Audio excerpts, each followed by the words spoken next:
How's it going, everybody? This is Alex Caceres, and you're listening to Story of the Fight.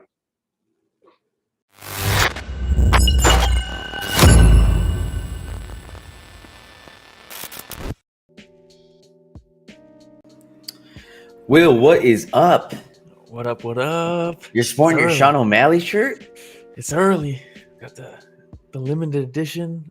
They only made 420 of them. Oh, dang, man. That's awesome. When Reebok was still doing it, the only good thing they did for their entire tenure with the UFC. Wow, look, and he's sporting the fro in that shirt, too. Yeah, I mean, it's a classic shirt. It is a classic. Well, welcome, everybody. My name is Miro. That's my boy, Will. This is Story of the Fight, where we talk all things mixed martial arts. And look, we don't just talk UFC, Will. We don't, because we understand that there's a bunch of other events that happen all the time. So just for example, today, we're going to be covering UFC 299. We're going to be covering One Fight Night 20. We're going to be covering Ngannou versus Joshua. We're even going to cover PFL maybe. Cedric Doumbé, perhaps. Oh, my goodness. So if you're and if you're tuning in live, we're getting to all those in that order. But if you're catching this after the fact and you're not watching it live, there will be timestamps so you can skip to whatever you want to watch. If you're like, I don't care about UFC or One or boxing. All I care about is the PFL. There's going to be a timestamp for that one guy. All those people. Those people. Yeah. But before we get started, please like, subscribe, hit the notification bell. If you like chatting it up about MMA, please subscribe. Tell all your friends. Goes a long way. If you don't like watching but you like listening, they have other options, right, Will? Yeah, at Story of the Fight on everything. If you go to storyofthefight.com, it'll list all our links. Click through and follow Instagram, Twitter, TikTok, Reddit, Twitch. We're on Spotify, Apple Podcasts, Google Podcasts, pretty much anywhere you could find podcasts, we're on there. But YouTube is probably the best way just because you get to see the pictures, you get to see clips that we show, you get to see our ugly mugs, our cool beanies that we don't sell anymore. It's a good time. Absolutely. So, man, I say we get started. We got a lot to cover. Yeah, we have a lot to cover. All right, so we'll get started. Last night we had UFC 299. It was a pretty big event. The card looked stacked going in, and we talked about, hey, there's all these fight nights and the Apex, and these cards are just lackluster. Not this one. We got 4 rough weeks leading up to 300, but and the reason we complain, and I've been trying to be more positive on this show, but the reason we complain is because it can be this. When the UFC puts effort in, it could be this. And then you see when they don't put effort in, it's like, you guys could have done this. We know you're capable. When they put effort in, it's fucking awesome. And this card was fantastic. Absolutely fantastic.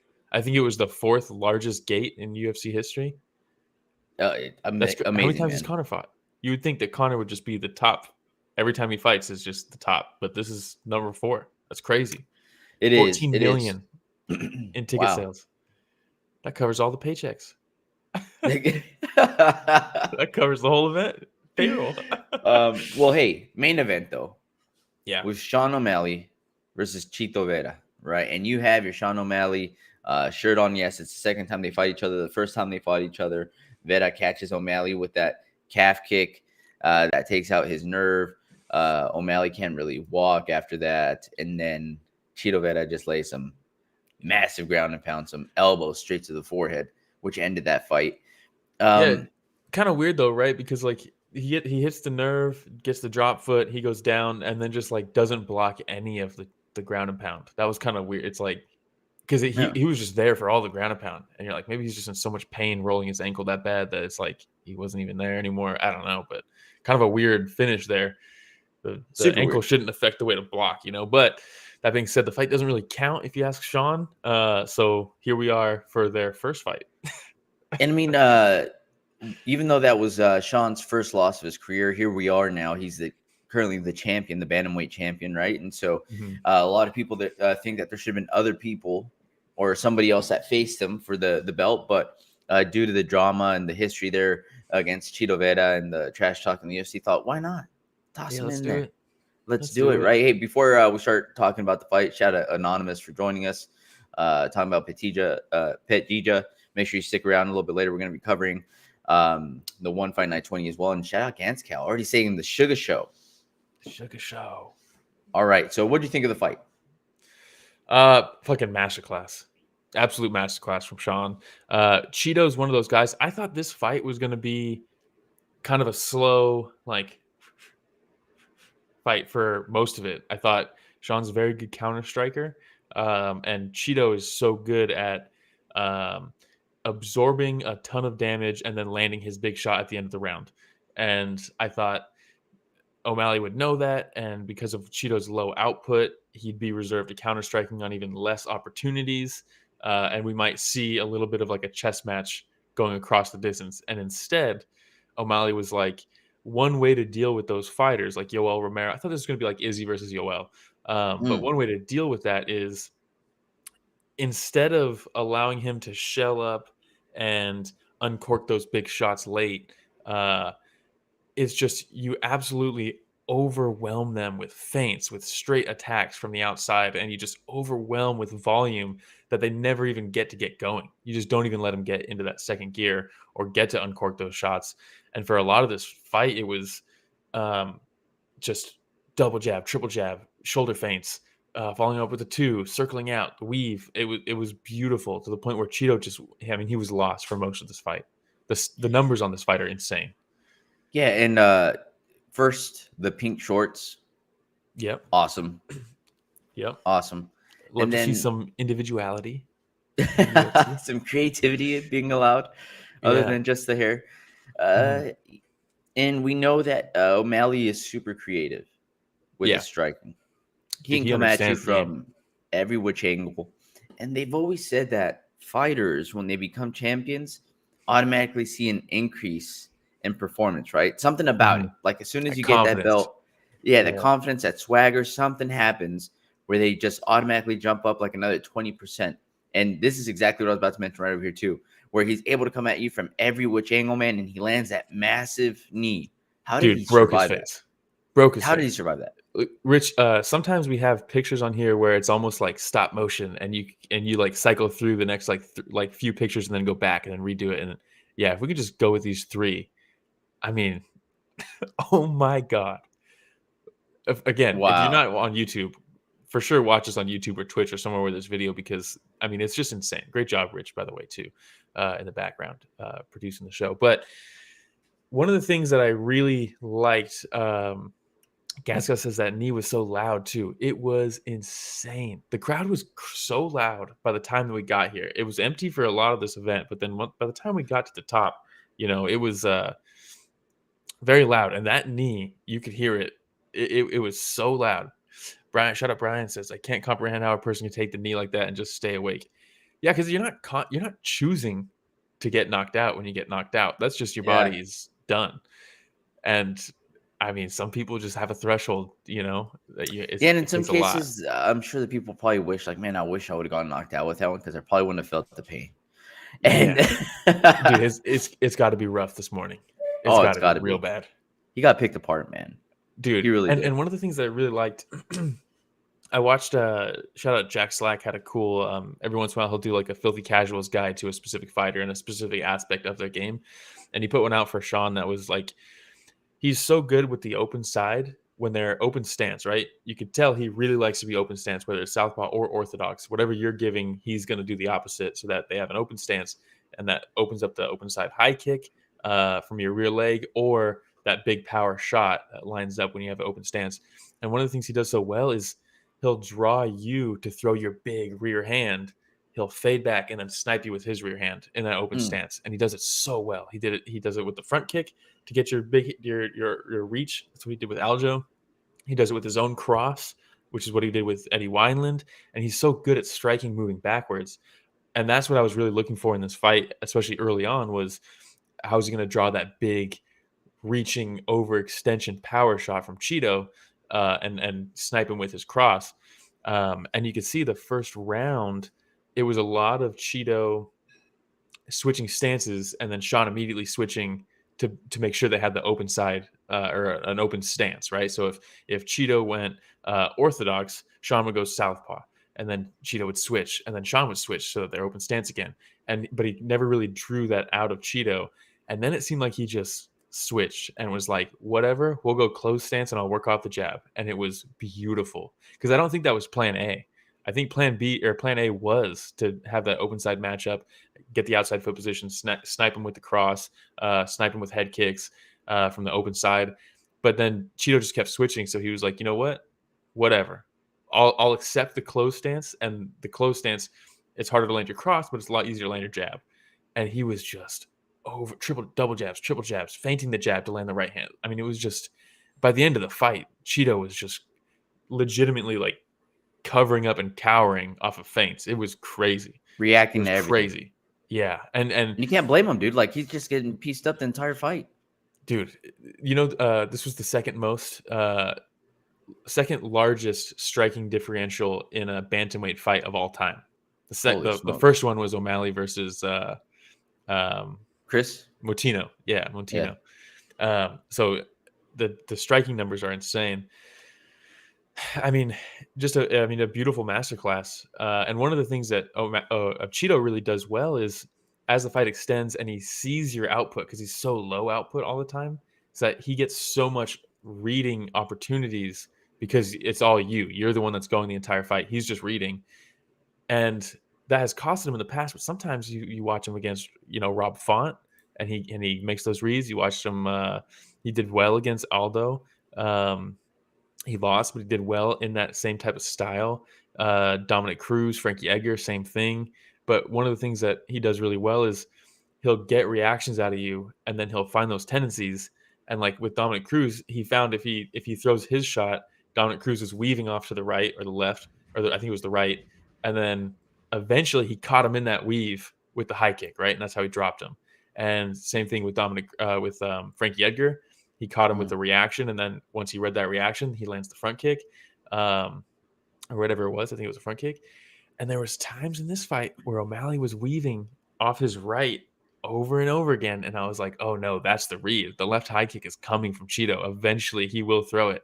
And then it was just he was stuck in the mud, dude. He never. I don't know if he ever even got to that. Yeah, I don't think he got to make the reads because he was overwhelmed.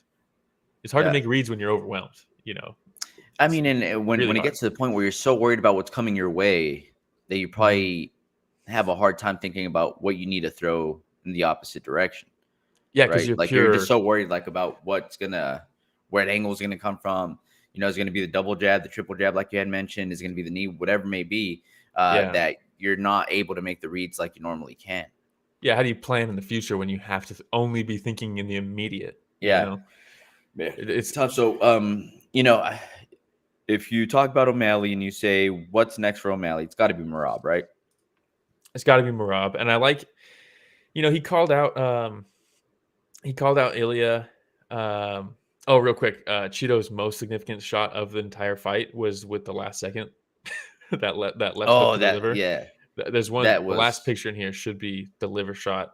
Well, not that one. It's just more Cheeto. I was trying to find pictures of Cheeto landing, and I'll be honest, there really wasn't any. Not many. I had to go get the stream back up and screenshot this because there was no photos really anything significant that he landed. But he eats this liver shot. The fight ends, and he just immediately walks over to the cage and sits down. And Joe asks him about it in the post fight, and he's like, "Whoo." He's like, I'll be honest. He's like, I thought I could just last 5 seconds stand in the pocket and trade with them, but that one got me. It's just cool to see him humble like that. Yeah, because there's so much, undefeated. But the only time you get that with Sean O'Malley is usually right after the fights. True, yeah. Because if you ever notice that, most of the time that he's just him. Well, at least I think himself. But that he does show that humility is right after the fights. Outside of that, he always has the sugar show on. Yeah. And to your point, and what you just asked before I derailed it, he calls out Ilya. It's a decent call out, right? Get me a private jet to Spain, whatever, blah, blah, blah. But then he's like, you can see I guess go with that. But you could see in his mind, he's like, I know that's not like that's the money fight thing to do, but it's not the champion thing to do. And then he switches real quick and he's like, or if you guys want to see me knock out Merab, I'll do that too. And it's like, nice. I like both. Give me a little bit of both. You know what I mean? Yeah. I do think he is If it's up to you, Merab first, Ilya second, if he's still champion. Merab first, Sandhagen third or second, and then we see after that what's going on. But yeah, Ilya needs to defend his belt against a 145 pounder, and Sean he's got contenders. You don't do super fights, change divisions when there's contenders waiting, in my opinion. Yeah, and same thing for Ilya, right? Like if you're Ilya, probably the Volk rematch. Either the Volk rematch or probably the Volk rematch or Max. Max is about to fight Gaethje. I don't see that going well, but if Max can beat Gaethje, then I feel like give him whatever he wants. You know what I mean? Yeah, 100%, man. Yeah, 100%. But yeah, champions need to defend. They should not be doing super fights, especially if you're Ilya. You just got the belt. You can't be doing I don't like that. I know Islam did the same thing when he fought Volk, but Volk was great, and that's why that opportunity made a little bit of sense. It was more to do with Volk's side of that than Islam's, but Ilya's not great yet. Sean's not great yet, so let's get some defenses in there. Yeah, hey, and we have both sides of it. We got Ganscow that says fly a boy over to Spain already. I know. Well, look, it's provocative, you know. Gets the people going. Gets people going. George says if it makes money, it makes sense. Shout out George. If you ask Nate Quarry on Reddit like a month ago, we were talking about the class action lawsuit, and he said Dana told me or told all of us. Remember when they used to do those like the fighter summits, and they had those fighter summits, and they had Kobe Bryant speak, and Kobe Bryant was like, "Y'all need to unionize," and the UFC was like, "Whoa! What are you doing?" Thank you, Kobe Bryant. See you later. Yeah, Kobe Bryant, everybody. But Nate Quarry said that Dana told all of them at one of those summits, title fights have nothing to do with who deserves it. All that matters is what makes money. And it's like, fair enough. At least you're honest. Sometimes. Yeah. Oh, man. All right. We can go on to the co-main event. And boy, yes, was it a good co-main. We had Benoit Saint-Denis versus Dustin Poirier. Fucking paid in full. Holy smokes. Doubters. All these Did you see the pictures leading up to of Benoit with that hole? With the staph. On his, in his forehead? Recovered staph, right? And everybody was right away like, oh, no. He has a staph infection. What's going on here? He's got to be on antibiotics. And look at Dustin in this picture. Yeah. Dustin's like, guys, you got to put me as a fucking underdog again? Fucking again, dude? I love the new tattoo. The King of Diamonds. Fucking awesome. By the way, also, I've seen some fighters looking in the best shape that I've seen them in a while. Hey, what are you insinuating here? What are you implying? I'm just saying they look in fantastic shape. I think people did a really good job of getting ready for UFC 299, and that they were in the best shape of their lives coming in. So let it fly. There's like six. There's like 6 champions that still haven't even been tested once. This is awesome. Sean Whaley hasn't been tested. She fights next month. Oh, she doesn't need to get tested, dude. No, but just leave her be. And leave them all be.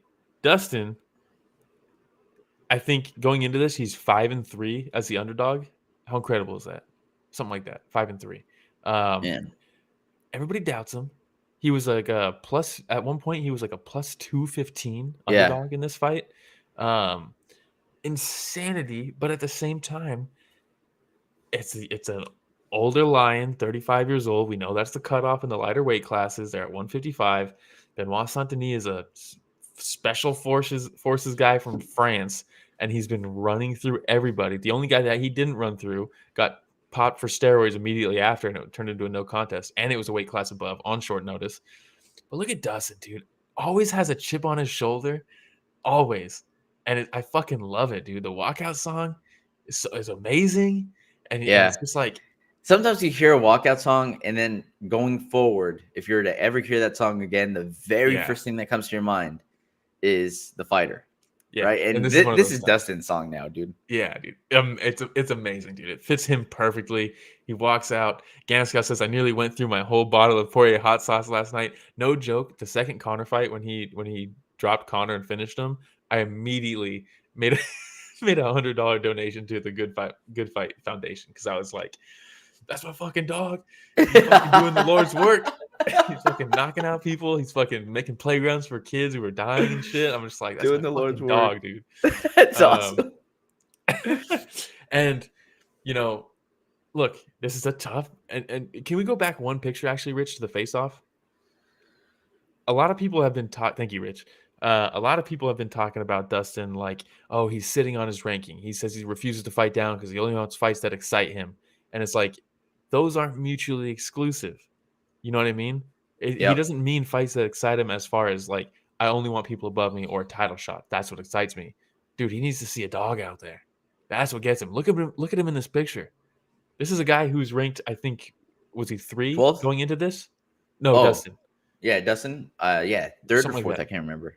And I'll he's pull it fighting up a right guy. now. He's fighting a guy not even in the top 10. Someone who just murders everybody he's facing, and he's excited. Ranked number 3. Come on. Ranked number 3. The diamond, bro. Fucking paid in full. So Shout out good. Sam. Says respect to Saint-Denis. Love his style. What Love up, both Sam? these guys. Obviously, I'm like glazing Dustin right now, but Benoit Saint-Denis is one of my favorite Little fighters bit. right now. And it's just unfortunate that he got matched up with my boy, you know? So Benoit Saint-Denis, though, comes out almost disrespectful, right? Just really pushing on Dustin Poirier. Comes out I don't ready think he to knows any swing other and way. bang, man. He probably doesn't, dude. And he's all gas, no brakes. yeah, but it's not just the right hooks. It's not just the left hooks. The shots to the body. You know, it was also the grappling. He ended up getting Dustin Poirier in some trouble a couple times. Took Dustin Poirier's back. Dustin jumped 4 guillotines in 2 rounds. Yeah, bro. I ain't never gonna stop jumping. I knew. When he said that, oh my god, I love it, dude. Because like text me, and I was like, I'm so glad somebody else caught it. Yeah, because as soon as he never said gonna stop. But So one good. of the things that I really liked. Look, this was a ball, like a balls to the wall barn burner. But my first question was, because if you watch any of Benoit's fights, when he's southpaw, a lot of times he has that open stance against an orthodox fighter, right? And he blasts those left body kicks, and he's like, bam. Remember Bonfim? He's like 4 in a row. Body kick, body kick, body kick, body kick, and then goes high with the high kick. That open stance left kick from Benoit Saint-Denis is money. But Dustin's a southpaw, so the body kick's not there because you're kicking him in the back, basically, if you throw that kick. Unless you turn him first like this. But the biggest thing I was wondering about is, we know Benoit Saint-Denis can be the hammer, but can he be like intelligent in there? You know what I mean? And I was like, we'll know if he can be intelligent if he starts throwing the low kick with that left leg in the closed stance. Now that they're both southpaw, you don't throw that to the body, you don't throw it over the shoulder, you throw it to the leg, and immediately he throws the low kick. And I was like, oh no, he is smart. And then Dustin throws his own calf kick hard as fuck, throws it like Justin Gaethje, turns his whole hips into it. And I was like, all right, get that one back. And then Benoit was like, we're just hooking with the boys from now on. I'm shooting takedowns and I'm hooking with the boys.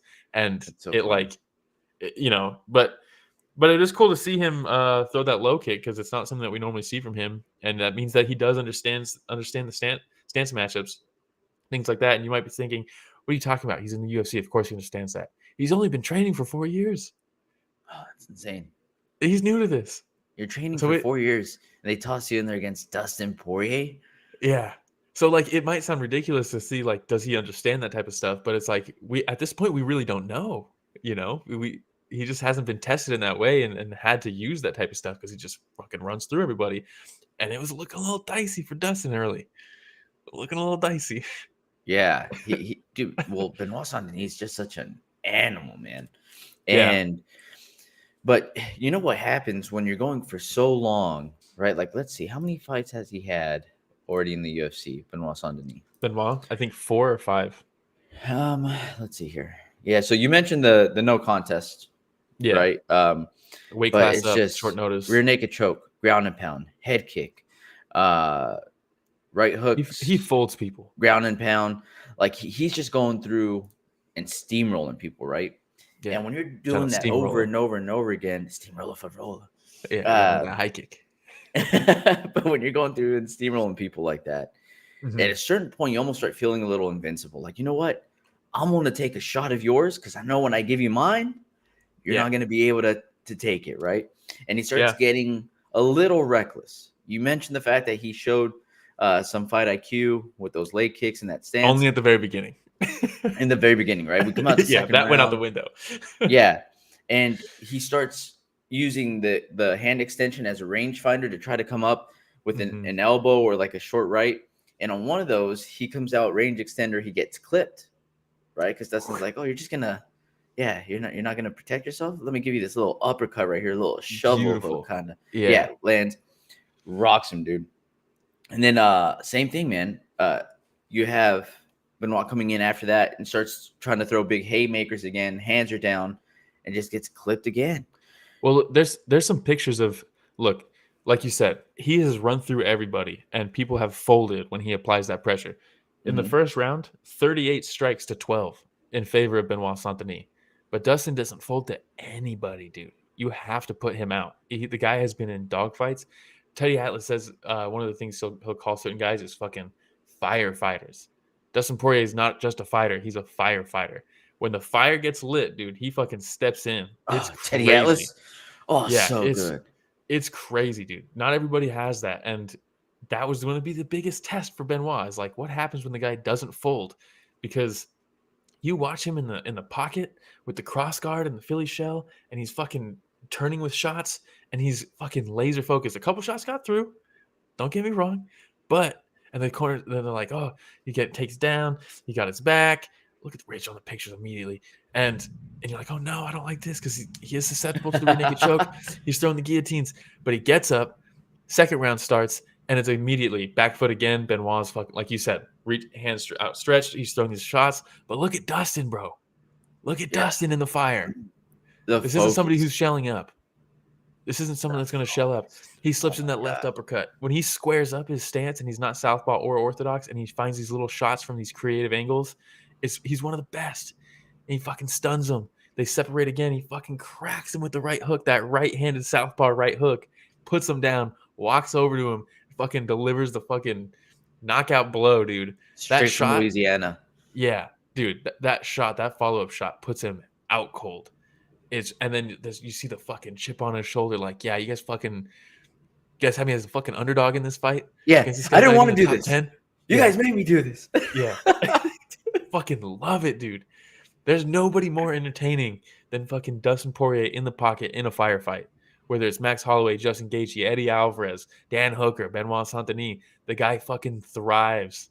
He thrives. He's never gonna stop being in firefights. He never gonna stop. It's so fucking awesome, dude. I remember when we watched him in over here in Dallas. I believe that was against Eddie. The first time. Against Eddie, the first one. First one. Barn firefight. Always, man. Dude, it's crazy, man. You look at the guy.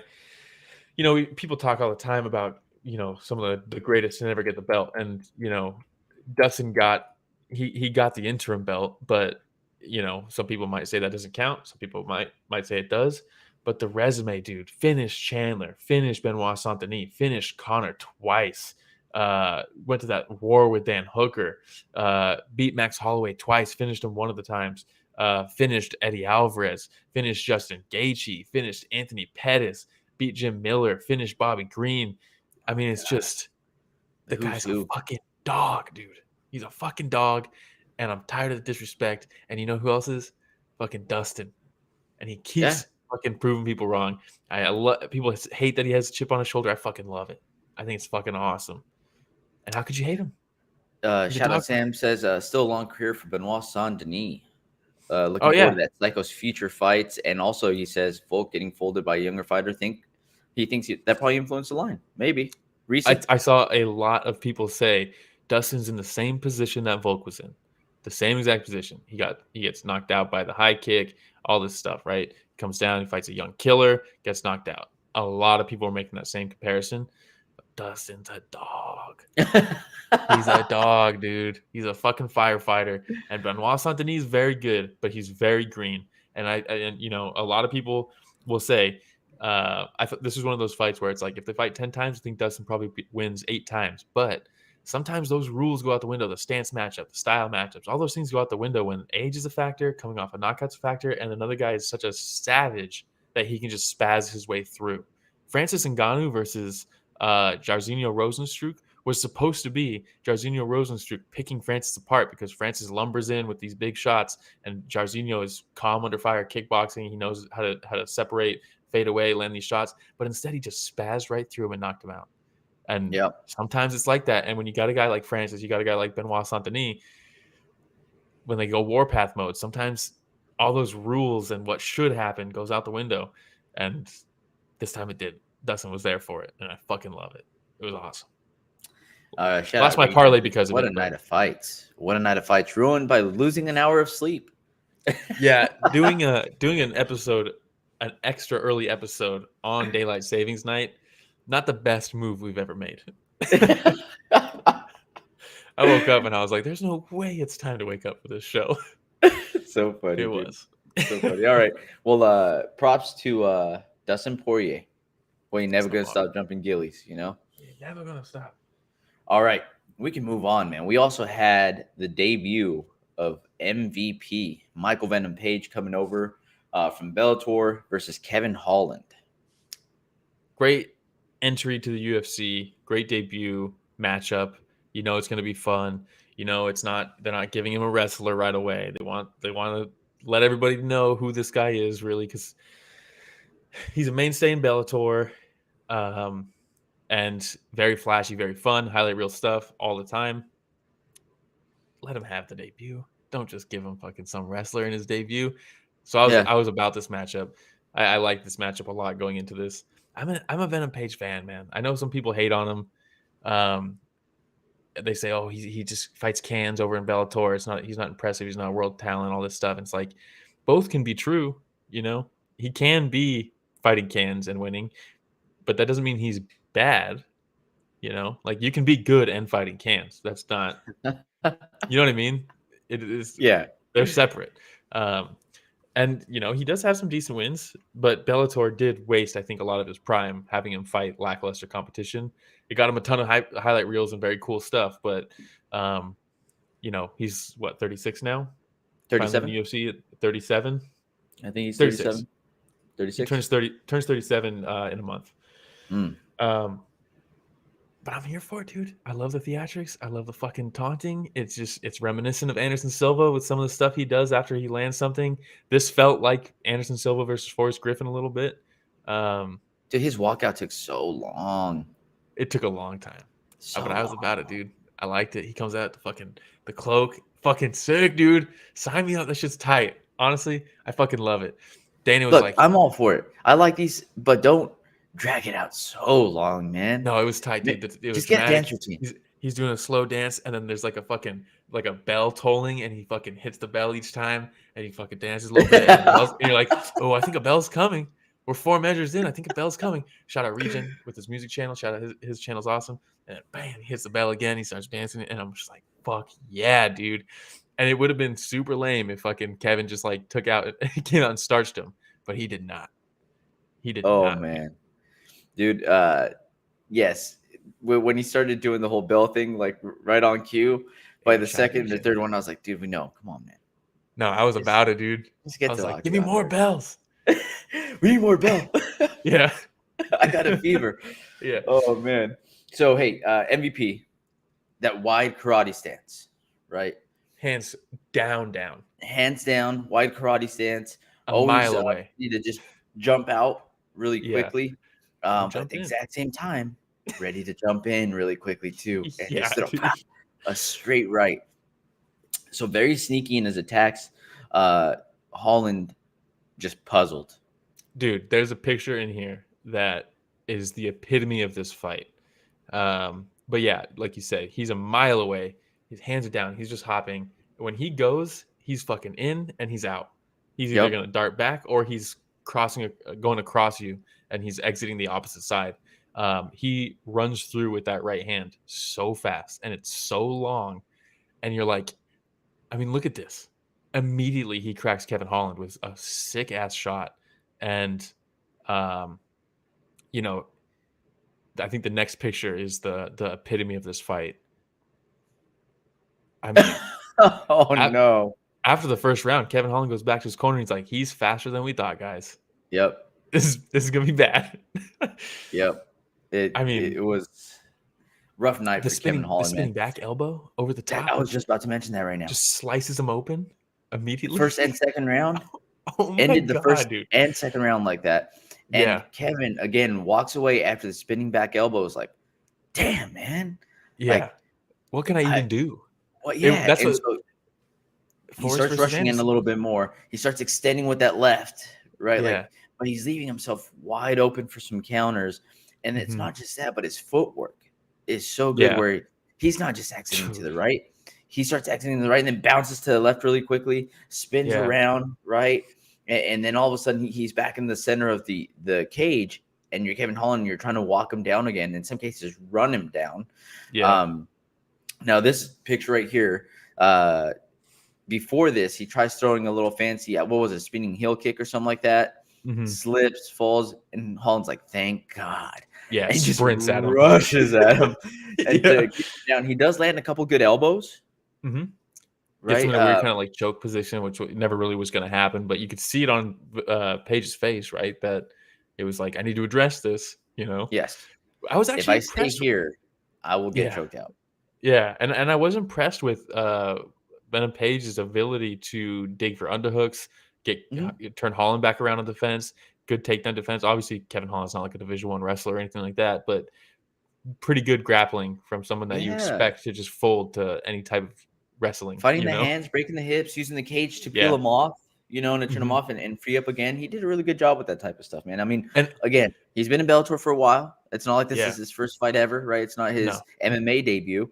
So I'm sure he's fought other wrestlers out there. Of course, he's fought other wrestlers out there. They're probably a million times better than Kevin Holland, and he had to deal with them too, right? So and one of the things I really liked from him too is when he would dig and get those underhooks, he'd turn Holland around, but then he wouldn't try to control him and then break. He would immediately get the underhooks and throw him off, which was cool to see that urgency because sometimes you get stuck. I did like this. If there's a fighter who's trying to open up and throw a big right hand, the inside leg kick is a very good weapon because like Takeru versus Superlek, right? Takeru's coming with that big overhand right, and Superlek just bam, inside low kick. It opens up their stance more. It kicks their base out from them. They can't land that right hand. But the downside is if the timing is off, you're more susceptible for the right hand. And that's kind of what was happening. Kevin Holland did the right thing, but his timing was not there. But then how about the adjustments too from MVP on here where he'd step in with the right, he'd bring his right leg behind Holland's left leg that he was using, and he would just boom back trip him, right? And awesome. He did it over and over and over again. And he's like, the most embarrassing part though is where he trips him. He makes fun of Kevin Holland how he falls.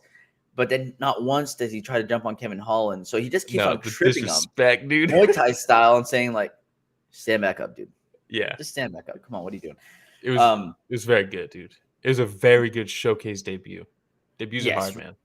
Regen says Kevin Holland was so frustrated by the end of the night. Absolutely. Regen liked the walkout too. Even the dings, the gongs. Dude, the fucking bells were sick, bro.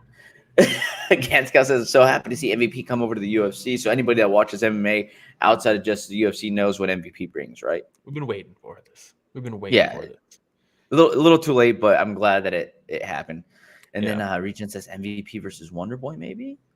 That's the move, right? They're both close to Wonderboy. I think is 40. I think he's 39 or 38 or something like that. How would you not want to see? Look, I'm not saying it's going to be a barn burner. It'll probably be one of those fights where everyone's like the two best strikers, right? But even those are still fun. Those are still fun, especially live. Just chokes him. Oh. Like, wait, what? He's like, I've been training with Chris Weidman a long time. But yeah, I would love to see it. I love to see the respect after the fight too, because like you had mentioned. You know what I didn't like to see, Will? What's that? The disrespect to start the third round. where Holland comes yeah, out that wasn't about to give him, a little 5, and then MVP goes, he's like, okay, let me give you 5, 1, 2. No, and I then think he trips thought right after. he thought Kevin was like parrying, right, or like No, dude, throwing a feeler out. Because That's so immediately he puts his hands up and he's like, "Oh shit," and he like steps away. He's like apologizing for it in the moment. He didn't. There's no way he thought that he was. And Holland Kevin was does so that, pissed. dude. He's off Kevin his does back. like, He's like, okay, what was that, Yeah. dude? Come on, Yeah. then. Like, bring it to the. And he's like, no. He's like, my bad. But that's happened to Kevin before, dude. At a certain point, if this keeps happening to a guy, it's like you need to change the way you're going for like glove touches at the beginning of rounds, dude. Because or before the round starts, they're like, a lot of guys will do that. Yeah. Yeah. Are we gonna do this? We're gonna. Yeah. Sam says, what do you think Dana meant by we need to make his next matchup carefully? He means not giving him a wrestler.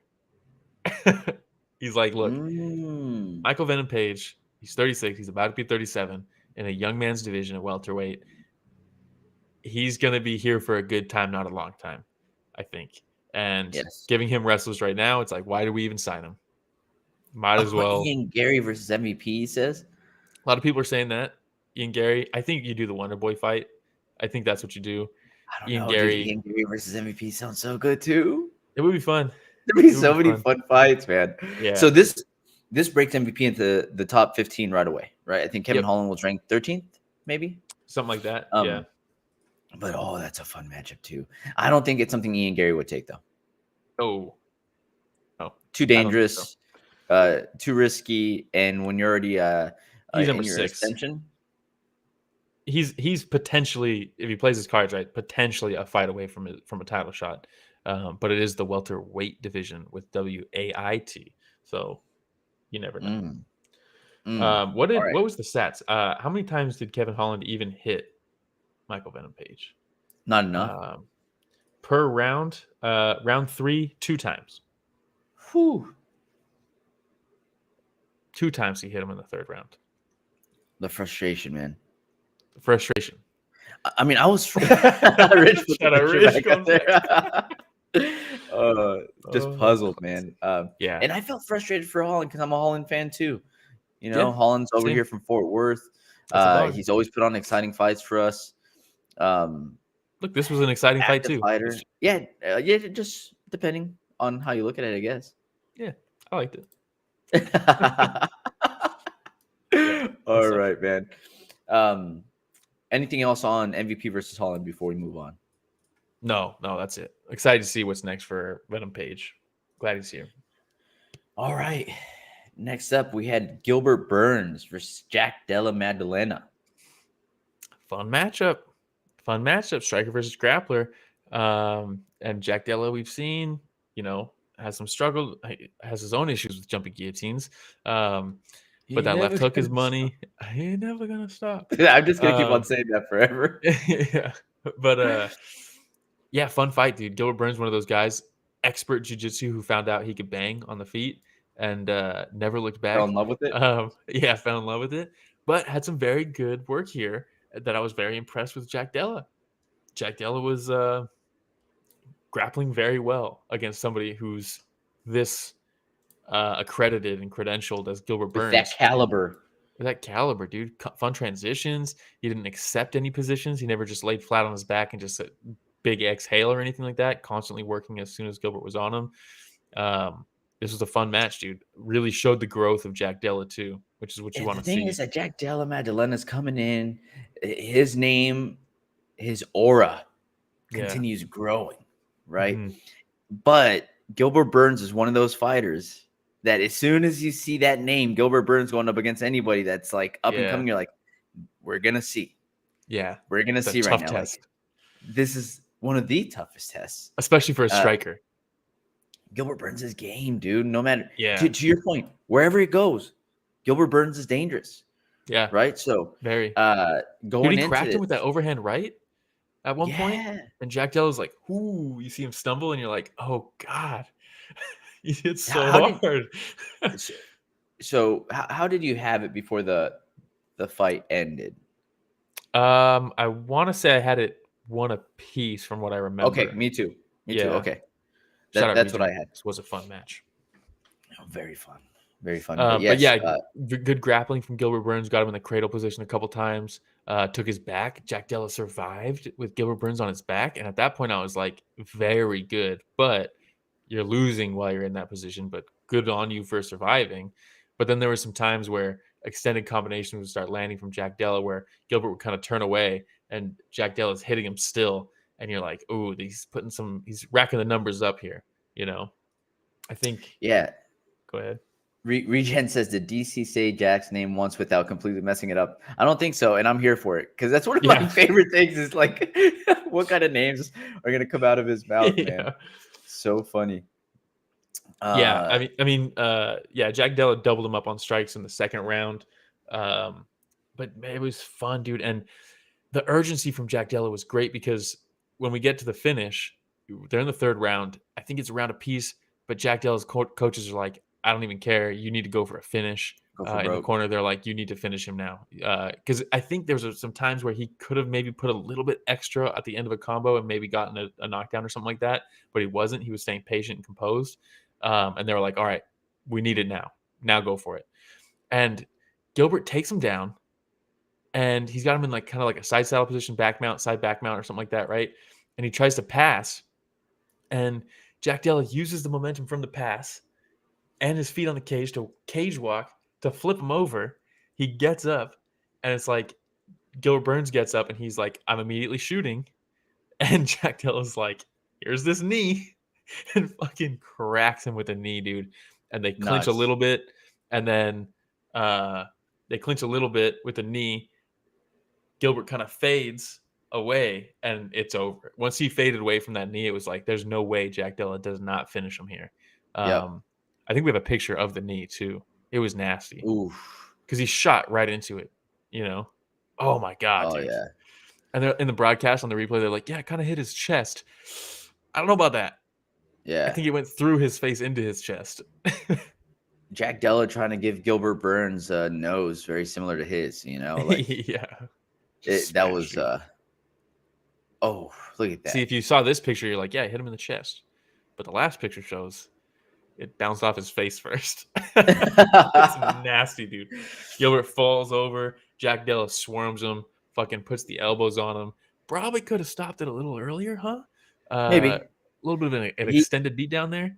But he was given every opportunity in the world by Dan Miragliotta to survive this. Yeah, I mean, look at the follow-up picture of that.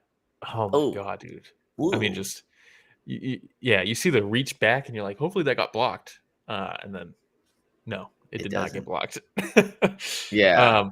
But fantastic photos, by the way, of this whole event. Shout out Chris Unger.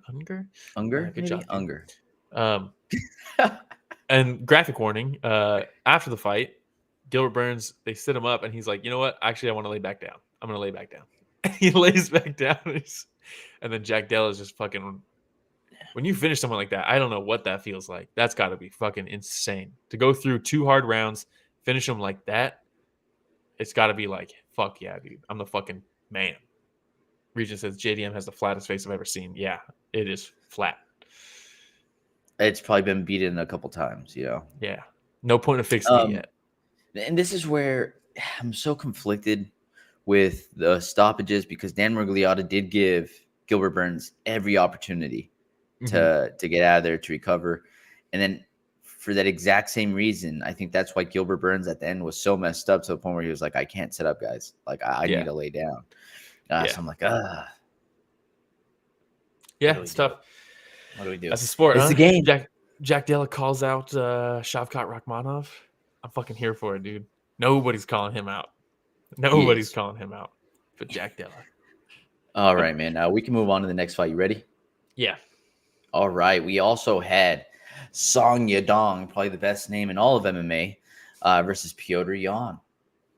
Petr Yan back against the wall, dude. Back against the wall. 3 losses in a row. You get 4 losses in a row, you're probably out. You think they'd cut him? 4 in a row is tough, man. Probably not, but I mean, but then it's like, what, you turn around to 4 loss in a row? Yeah, look at Tony, right? But it's like if you're 4 in a row and you're coming into your 5th fight, the mind games at that point are just, they must be insane, So it's like no matter what, if he loses this, maybe he's not cut, but he's in a bad position. He was already in one. It's only worse, right?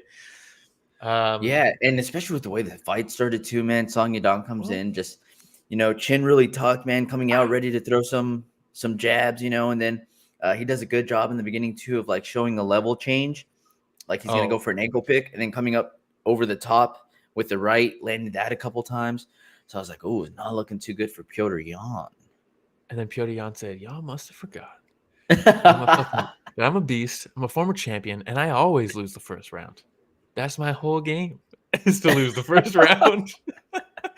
Because, dude, he's one of those guys, right? Everyone says he's downloading his opponent, right? He does make reads, and for the second and third rounds, it was all Petr Yan. There was a little bit, Song Yadong got a little bit in there, but I mean the head movement, the rolling with the shots, the shot selection itself from Petr Yan, the takedown to slice him with the elbow in the second round, and then the third, you're like, okay, this is a round apiece here, but it's like, how do you change the momentum on Petr Yan? It's really fucking hard to do.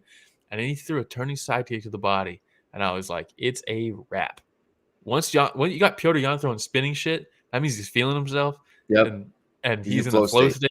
Yeah, and good luck stopping that. He landed that uppercut, I think, in the second round. That was a beautiful, beautiful counter shot to what Song was bringing. He landed it twice, I think, in the second round. Nasty uppercuts. By the end of the fight, Song Yadong's got cuts on both of his eyebrows. Petr Yan, man, he's still a banger. Sam saying, great show, fellas. Appreciate it, Sam. But he said picking Song Yadong to win made him feel like Sam Yadong. Sam Yadong. I love the play on words there.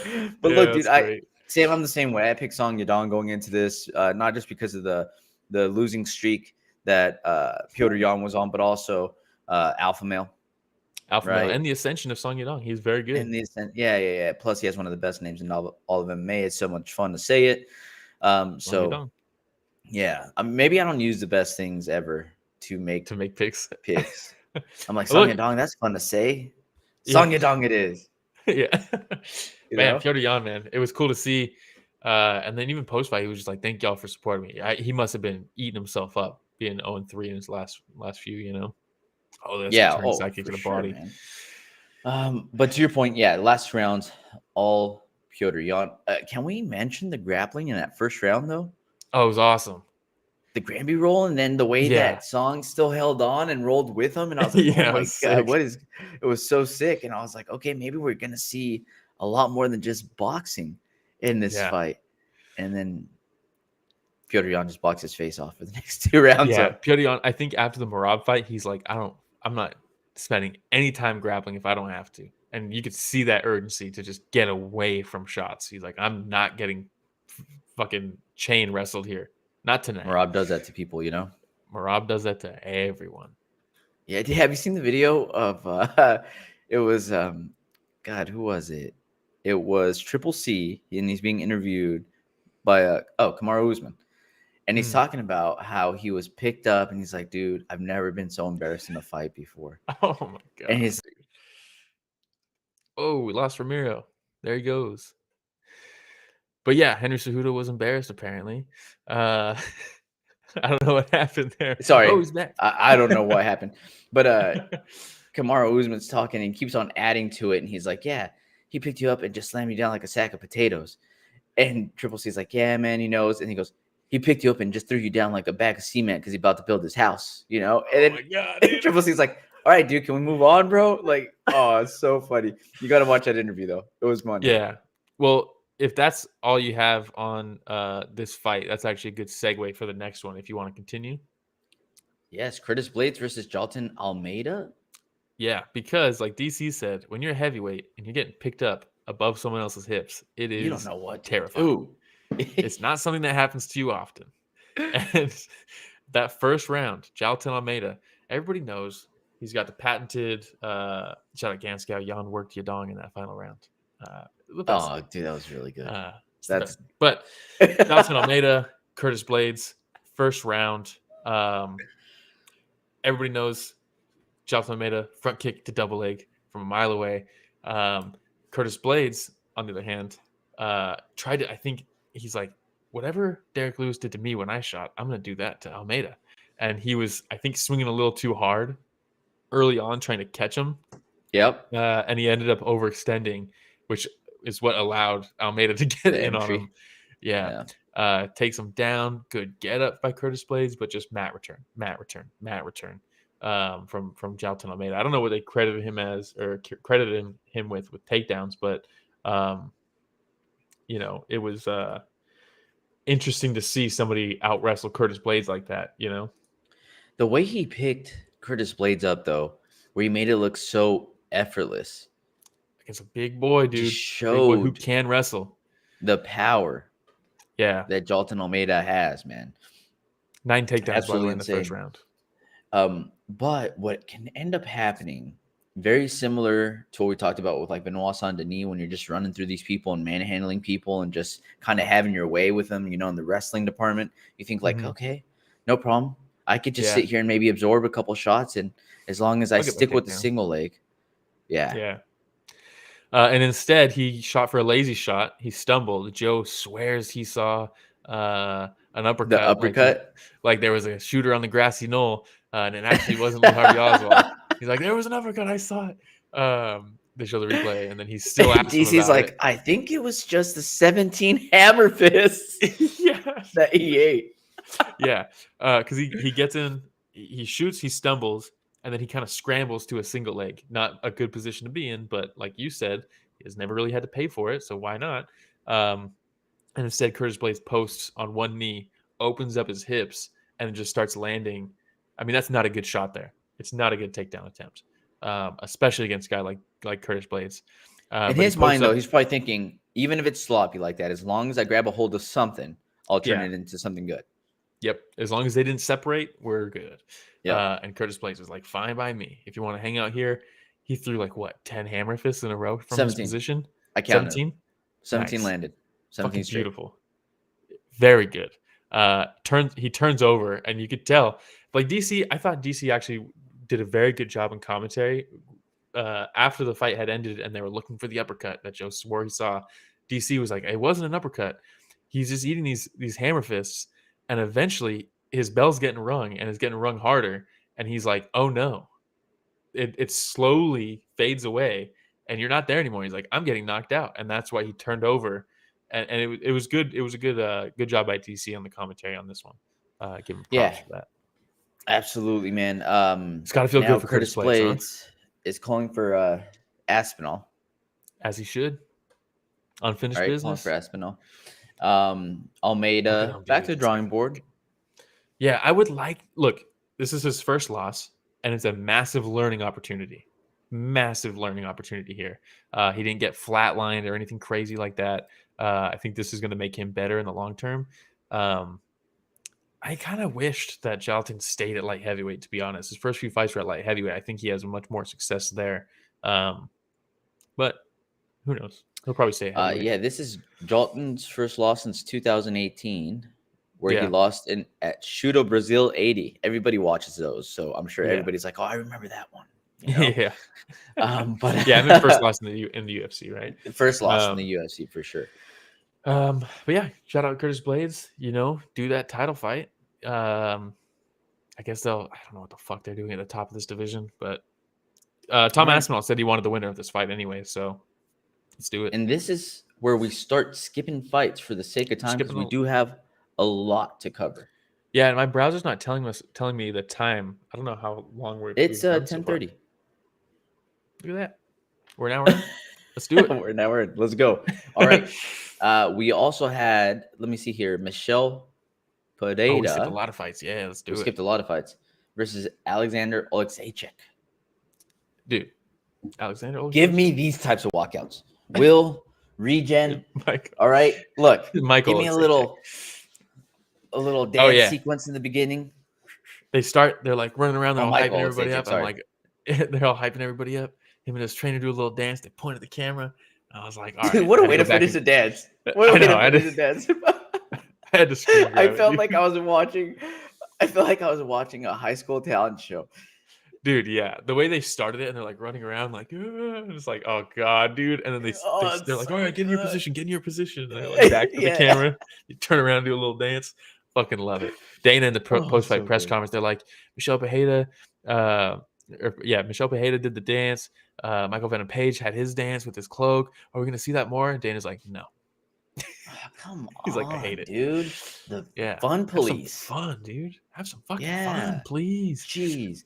But I loved the whole dance. It was awesome. Yeah. Michel Phetjeeja, and he comes out. You think sometimes you're like, he's had issues with the gas tank in the past. Yeah, don't do this. Save your energy. Yeah. But it's been getting better. Well, he's also a weight class up. He's not doing that weight cut anymore, you know? So in my thought, it's like, maybe we extend the dance routine next time. More dancing. More dancing. But yeah, he comes out. He does the dance. He gets in there. Body kicks Oleksiejczuk immediately. Hits him with a right cross to the body. Folds him. Walks him back to the fence. Hits him with 2 knees to the body. And you're just like, stop the violence. It's too much. I don't want to see my boy just get fucking murdered right now because I really like Oleksiejczuk. But it was just left. It was just a big kick to the body. Right hand to the body. Knee to the body, and then he just Shavkat Rakhmonovs him, gets him in the rear naked choke with no hooks in, and just pulls him down to the ground with the choke, and then chokes him out. He was out. Beautiful. Yeah. And then he dances again. Nice performance. Yes. Break dances inside the octagon. He never gonna stop dancing. He's never gonna stop dancing. Meanwhile, Oleksiejczuk is waking up from being choked out. Like, what happened? And he looks across, and this Michel Phetjeeja just break dancing. Oh, dude, look at that. What is it? Do they call those air flares, or what do they call those? I have no. You're asking the wrong guy, dude. I don't even remember. I don't know. All right, but that was it for that fight. Props to Michel Phetjeeja, yeah. And my bad, Michael Oleksiejczuk, for calling you Alexander Oleksiejczuk.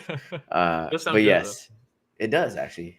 You should probably change his name. All right, next. Robelis, Despaigne versus Josh Parisian. Look, Robelis is someone that I've had my eye on. There's a shout out to Big Red Hafrican on Reddit. He follows a lot of prospects, and he put me on to Robelis a while ago. And you might be thinking, a while ago? What do you mean? He's only had like 4 fucking fights.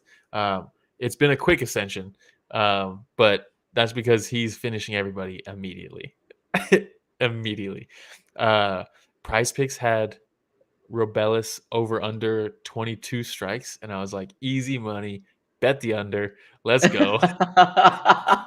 He comes out, longest reach in UFC history, by the way, and it shows. He comes out, he immediately walks Josh back, and I'm like, Josh, for sure, first thing he's going to do is shoot on a takedown, right? Robelis is a Olympic Taekwondo guy. For sure, you're going to shoot on him, right? No. He was like, I'm going to stand. And he gets walked back against the fence. Robelis throws a high kick, slips, falls down. And Josh is like, now's my chance. And he's running. He's breakdancing too. Yeah. This is him on the downward trend. Josh is like, here we go. And he's running at him, throwing punches. And Robelis is trying to get back up as he's stumbling backwards and just clipping him. And just drops him as he's stumbling. It was incredible. I mean, look at this step back. Right hand, and there's amazing. There it is, off balance from the other angle, right on the chin. Yeah, I mean, Josh just ran at him, ran right onto the punch. You said longest reach in UFC history. Yeah. Hey, it's crazy. Parisian. Maybe think about that. You know, shoot for a takedown. Yeah. Regen says, "Is that a William Montgomery reference from?" Well, absolutely. Hey, shout out Regen. And Regen, I hope that you also caught the William Montgomery reference from Dustin Poirier last night when they asked him about the guillotines, and he said, "Hey, never gonna stop." So funny, but yes, Robelis is somebody to look or to keep a close eye on, because there's gonna be a lot of fun fights with this guy here pretty soon. 6'7", I think he's 6'7". Longest reach in UFC history. The last 2 fights before this ended in under like 15 seconds combined or something like that. His last fight outside of the UFC, by the way, opens it up with the high kick, knocks him out. And either Mick Maynard or Sean Shelby, I forgot who it was already on the phone with the promotion. And they announced when he won the fight in the cage, they announced that the UFC just signed him. Wow. Yeah, he's special. That's so sick, man. Yeah. That is so sick. All right. Are we going to be doing a moment of silence for the Yeah, but it's quick. card? All right. Yeah, we let's got go. moment of silence. We had Lauren Murphy against Karina Silva. Silva's very fun to watch. Lauren Murphy, Everybody I was think, got really looking this. forward to that one. Yeah, this fight fizzled, and I believe Lauren Murphy got cut after it was fizzled. Oh, well. And then Jeff Neal versus Ian Machado Gary. Obviously, that already happened, so not a big deal. Fight card stayed together. Another thing that will continue, there will be less cancellations in this post-USADA era, I believe. Oh, yeah. There we go. And bonuses? Who got paid? Everybody got paid. Everybody who got a finish got paid, including Sean O'Malley got a performance bonus. And then let's just go through them because there's a lot of them. We got O'Malley with the bonus for dismantling Chito Vera. We got Jack Della got one for his knees to elbows Maddalena over Gilbert Burns. Yes. We got Curtis Blaydes for the hammer fists. Yes. Well deserved. Well deserved. We got Michel Phetjeeja for his dance routine. Probably also the body shots. That's where the performance of the night came from. It wasn't from the the chokeout. Yeah. And then Robelis got one. And then Michel Phetjeeja's trainer. Yeah. Got one as well for the And then Poirier versus Benoit Saint-Denis, they both got $50K for fight of the night. Oh, there we go. Very good. Was that it? That was it. Well, hey, props to the UFC for handing out some more $50K bonuses. Hey, when the gate alone is $14 million, you fucking better. you better can afford it for sure. Yeah. All right. Well, that was it for UFC 299. Now we'll be switching over, right, Will? We're switching over to one championship. Yes. Yeah, so, hey, everybody, we will 20. be covering One Fight Night 20. For anybody that's just barely joining us right now, just a friendly reminder. Like, subscribe, hit the notification bell. Goes a long way. If you don't like UFC 299 or you don't like UFC in general, no problem. We cover one as well, right? If you don't like one, then maybe we cover PFL. You don't like PFL, maybe we cover boxing. Sometimes. But yeah, One Fight Night 20, very fun. International Women's Day card. All women's fights on the card. Janet Todd versus Phetjeeja. I love Janet Todd. I might get emotional on this. Just a heads up, y'all. I might get emotional. Oh no, emotional will. But hit me with the 2 thumbs down real quick, Ramiro. Oh, okay. Did it work? it was supposed to be rain. It's supposed to bring out rain, but it didn't. But whatever. No. Okay, maybe there. Hey, there it is. That's how I feel inside after this fight. But Janet Todd, OG. People say like pioneer, trailblazer, all that stuff. It is 100% accurate for Janet Todd. I think she's 38. She says before the fight, "This is my last fight. Win or lose, I'm going to retire." For a long time, she's got a master's degree in aerospace engineering. She's got a full-time job. The fact that she's done what she's done in fighting while also having a full-time aerospace engineering job is just insane. It's like, it's amazing. Oh yeah, my side hobby, I picked up belts in kickboxing and Muay Thai. It's like, what? It's incredible. But Petchjeeja is on the rise. Insane Muay Thai fighter who just steamrolls everybody. She just beat the kickboxing goat in Anissa Mexen to get the that was to get the interim belt. Janet Todd was out with the undisputed belt. So this is the unification bout, and you're like, writing's kind of on the wall, right? 38 years old, aerospace engineer, wants to focus on a family. I'm retiring, win or lose. Petchjeeja's on the rise. She's the young killer. Most of her career, she was fighting boys because they couldn't match her up with anybody on the local scenes. Writing's kind of on the wall of how this is going to go, right? She just beat the GOAT. And then Janet Todd was like, I don't give a fuck about any of that because I'm game for this no matter what. I don't care if I'm retiring after. I don't care if I'm the fact that she took it to her. It's the best anybody has ever looked against Phetjeeja that I've seen. I mean, she lost. She lost the fight. I believe she lost every round. But she was there for it, dude. This was a firefight. She's landing that left hook. It was money. Yeah. What did you think about it? The thing that was impressive to me was just both of these women staying calm and composed in the pocket and Dude, yeah, being they were trading. so willing to trade. And for me, this wasn't the funnest card or the most exciting card from beginning to end, right? Mhm. But ending it with this fight, and I was like, holy smokes, this was some high level stuff, dude. Yeah. High level stuff. And I just started watching one more recently, right? So Mhm. I don't know of the history of Miss Janet Todd like you do, Will. But watching her against Phetjeeja, who I've been watching a lot more recently, and I know more Yeah. of Phetjeeja than I do of Janet Todd, I was like, man, don't go. Don't go. I wanna see retire, more. Janet Todd, Yeah. because I want to see you fight some more, right? And for me, I'm like, damn, that sucks that I missed so much of her career, her entire career, essentially, right? Yeah. And that, like, I felt regret after the fight of like, man, I wish I would have watched Janet Todd sooner, which just says a lot Yeah. because she had a fantastic fight, and for me to sit there and say like, man, I should have listened to Will sooner. I should have picked up one that feels sooner. good. Janet Todd made me feel that way, man. So props to Janet Todd. Congratulations on the fantastic career. Phetjeeja is a dog, bro. Yeah, yeah. Well, let's look at it really quick. I'm gonna put a clip up of the fight. Shout out One for letting us show this footage. But I mean, look at this. Look at them trading in this. Look at And these this is what I'm exchanges. saying. In the I pocket, mean, look at this. The knees they're mixing in. The left hook from Janet Todd there. Phetjeeja says, "Bring it. Come on, let's go." Yeah. I mean, I could watch this all goddamn day. It's so good. Oh, that knee from Janet Todd, the knee from Phetjeeja in return, the left hook off the kick. It was sick, dude. It was sick. So good. I think we saw a comment that popped up for a second, Rich. That was someone asked about Petchjeeja. Tetsuya?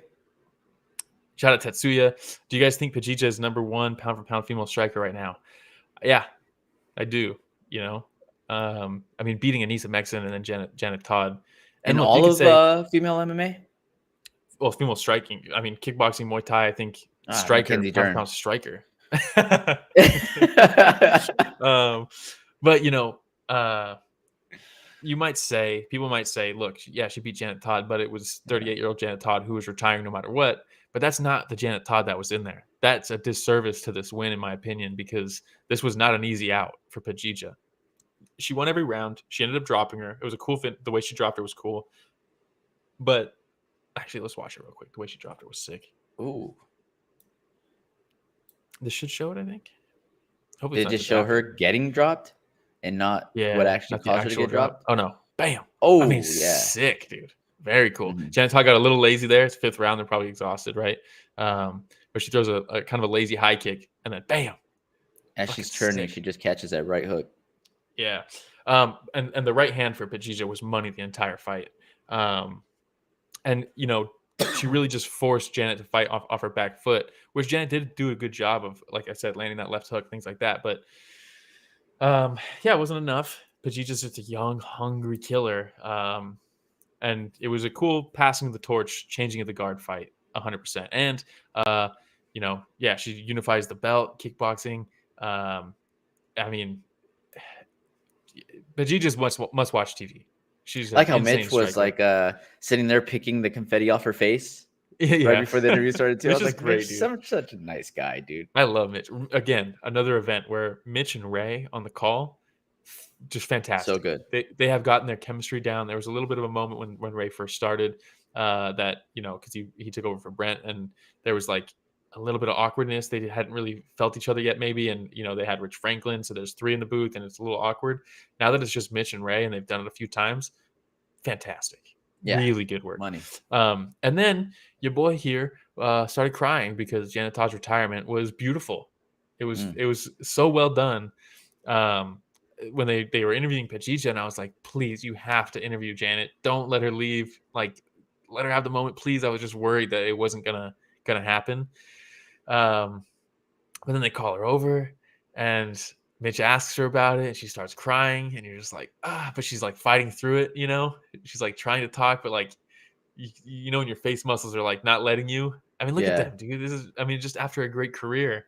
And she starts crying, and she has to take a break, and I'm just like, no.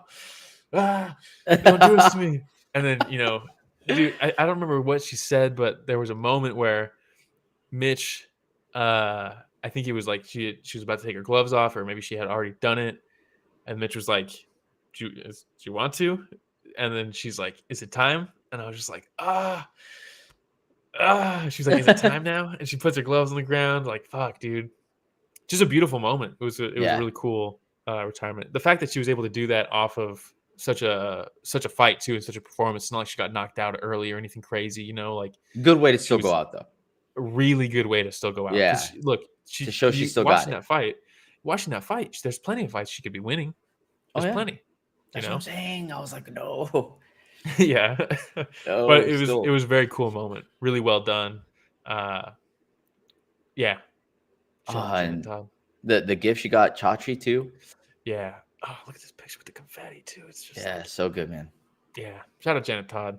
Well done by one also. Yeah. And Phetjeeja, terrifying. I don't know what's next for her. She's so good. Just knocking other people out. All right, man. Before that, we had Allycia Rodrigues versus Cristina Morales. Yeah. Allycia, similar to like what we talked about earlier with Petr, a lot of the time she starts that first round slow. Yep. And sometimes that cost her, right? That cost her against Smilla, where Smilla was able to do what Sean did to Cheeto, kind of, and just overwhelm with volume to where you could never get going, really. That's not to say that Allycia didn't land her own shots against Smilla, but Morales, clearly that was the belts, game plan. Man. So good. When it's the size of their torso. It's so good. Crazy. But you could tell that was Morales' game plan, right? She starts slow. I'm going to overwhelm her. I'm never going to let her get into second gear. Because she came out. Yeah, I ain't never going to stop throwing punches. And to her credit, she didn't. But that second round, dude, Allycia, she made the read and she was like, I'm just going to go body hunting tonight. It was, they were similar to what we were talking about with Benoit, Saint-Denis, and Dustin Poirier. The body kick's not really there when in the closed stance.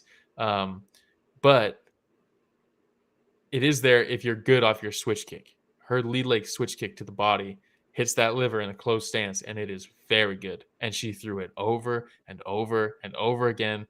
She threw the switch kick to the body, to the liver. There's like a million pictures I put in here of her landing that kick. The knee to the body, the front kick to the body, right to the liver, and then eventually towards the end of the fight, she starts going with the left hook to the liver, and it was just body shot after body shot after body shot. It was fantastic. I think it was like 80% of her strikes were to the body. And especially in the fourth round. In the fourth round, all the shots to the body just started ramping up. Like that was her main focus, right? And to your point, mixed it up to the body, which was really nice to see. The post-fight interview with her son, so good too. Dude, that's what blew my mind. I don't know if she has another kid. Maybe she has two, but she took a lot of time off. And there was interim belts because she had a baby. And the kid was like, I'm like, when did she have the kid? I felt like that was last year. And the kid's like a toddler now. And I'm just like, wait, what? I was like, the time is passing too quickly. It's crazy. She also broke her hand, I think, in the first round. Shout out Nick Atkin, I think, reported that. Which also explains a lot of the kicks to the body. Yeah. Right. I also want to pull up, if you guys are not following Nate Latshaw on Twitter, you need to be, because he does very cool graphics for striking stats. And let's see, he does real-time striking stats, red versus blue, like as the fight plays out. And check this out. This is for Allycia versus Morales.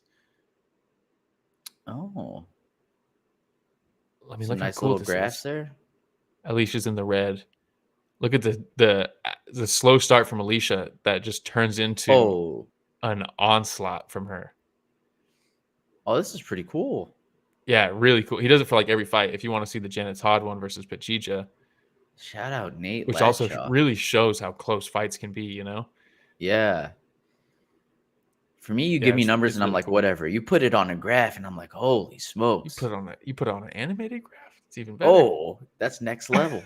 That's next level stuff right there. Dude, I like it. Awesome. Yeah, very cool. Anything else for Rodrigues versus Morales before we move on? No, very good win for Rodrigues.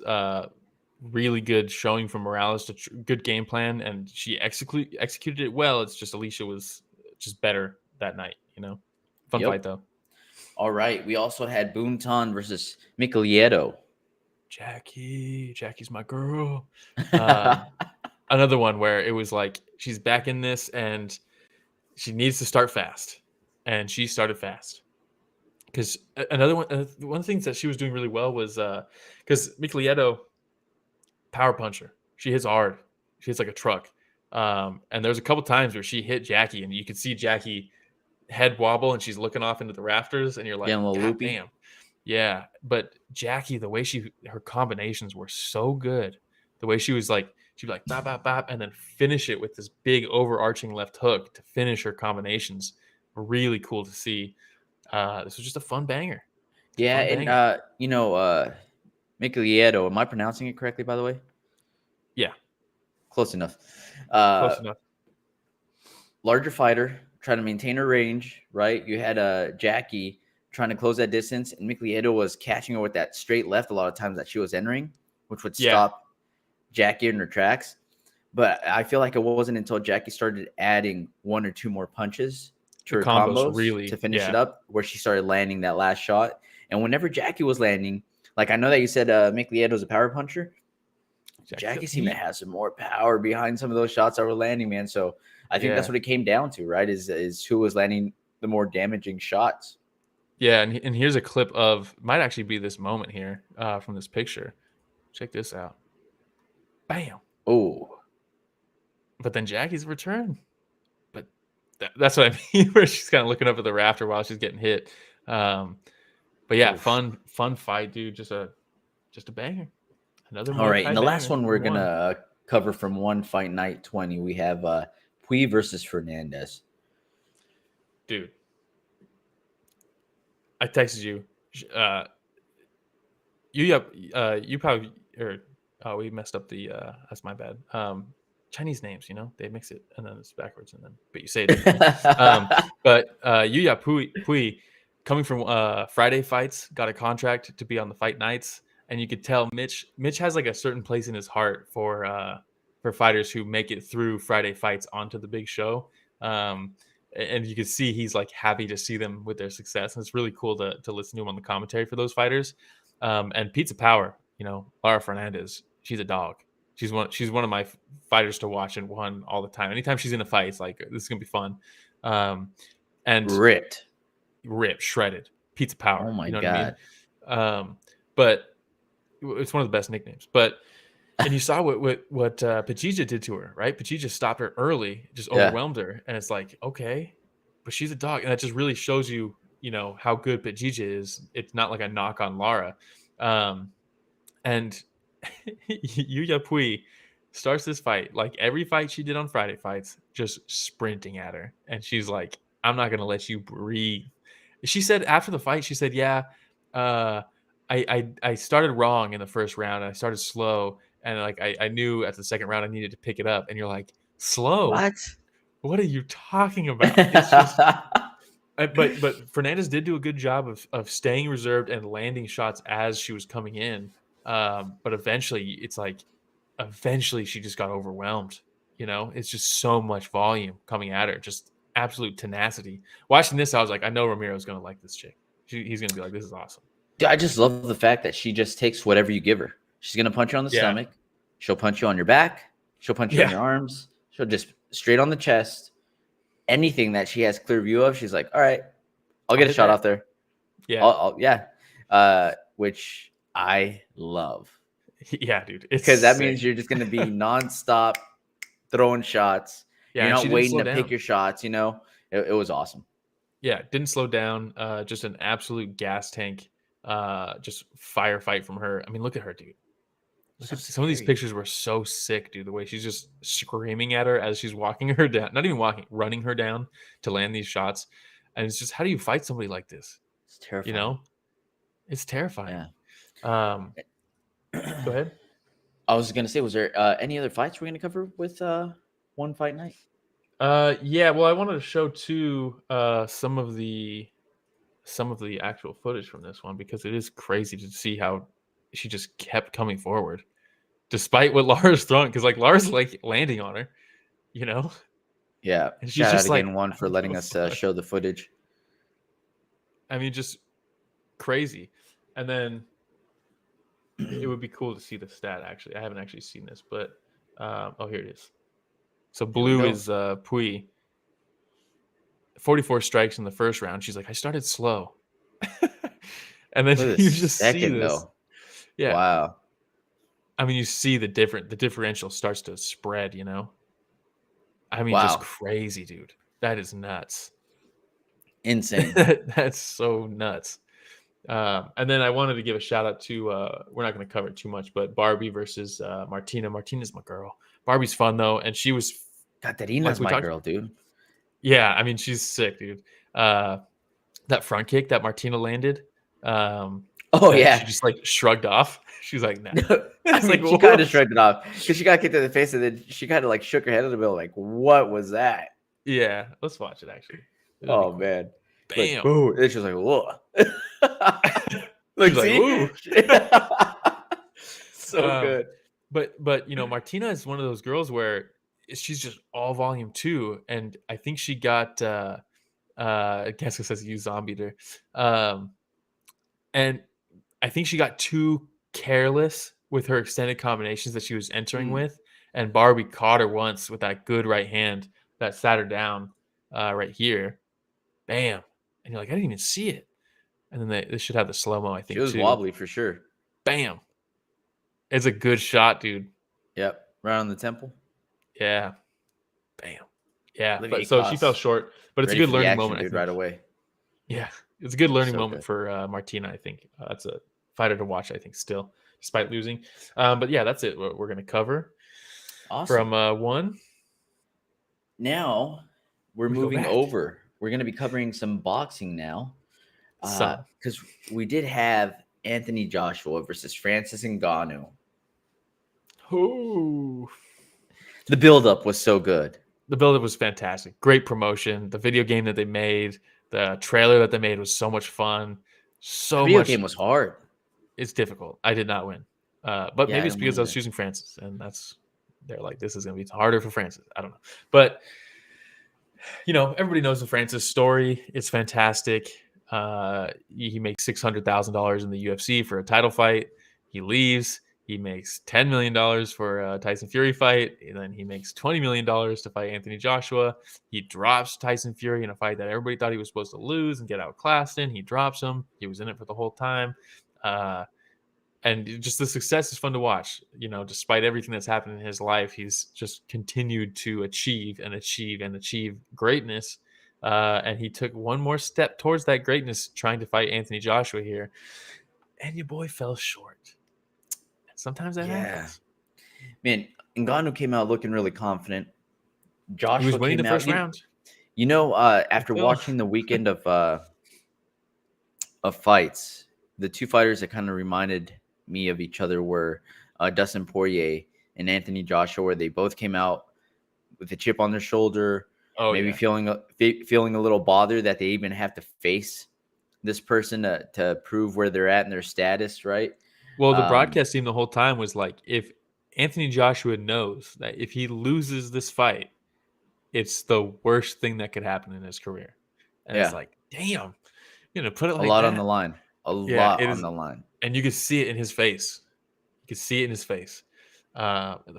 it very seriously. First round, Francis doing a good job throwing the jab out, throwing the left hook. I think he got too comfortable. He switched to southpaw, which worked really well for Fury. But the thing that it does is, like we talked about with open stance matchups with O'Malley and Chito Vera, but the open stance matchup lines up your power hand, right? It takes away the jab a little bit because he was getting jabbed up a bit by Anthony Joshua. He switches southpaw, and immediately, Anthony Joshua was doing a very good job of going to the body and getting a reaction out of Francis to parry. And he parries down. He throws the right hand. He drops from the first, and you're like, fuck. He survives the round, though, but you're like, damn. And it was a flash knockdown. He wasn't like out or anything. He wasn't hurt, yeah. He sat down. It sat him down, basically. Second round, you're like, maybe don't go southpaw. stay orthodox. Don't go southpaw. That right hand's not going to miss. And it did not matter that he was unorthodox at all because, again, Joshua, after that first knockdown, he had Francis reacting to everything. And people are like, I've seen people say, like, why did Francis didn't even look like he was, like, he loaded up on the shot because he drops him again in the fire. They're in the pocket. He lands that right hand again. A little short left hook kind of hits him in the chest, but it sits him down again. And that one was bad. And you're like, that's not good. And you can see it in Francis's face. They give him the count. He gets up for it. He stayed down till 9. Face. Yeah, he stayed down, which is smart, right? We've seen people get up too soon. They're wobbly, and then they call it because they wobbled as they stood up. So it's smart to stay down. And I think he was there, but not there enough to fight the best in the world. You know what I mean? In MMA, that second knockdown, the fight's over. That fight's not continue after that second knockdown, but in boxing, it does. He gets up, he meets the count, and immediately he steps in. Joshua just feints the jab, and you see Francis go, oh, I'm trying to parry that. Puts his hand down, and the right hand lands flush, and it puts him out. Folds him like he folded Stipe. Gonzaga, Came back full circle, dude.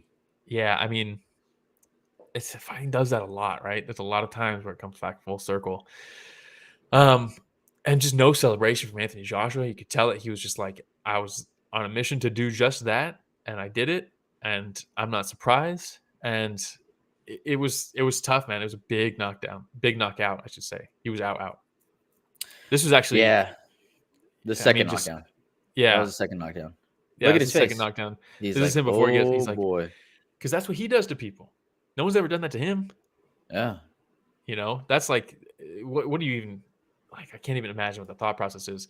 But yeah, I mean, fantastic from Anthony Joshua. Just showed how world-class boxers are world-class boxers. I mean, look at the shot. This is the finish here. It's tough to see, man. But you dare to be great, that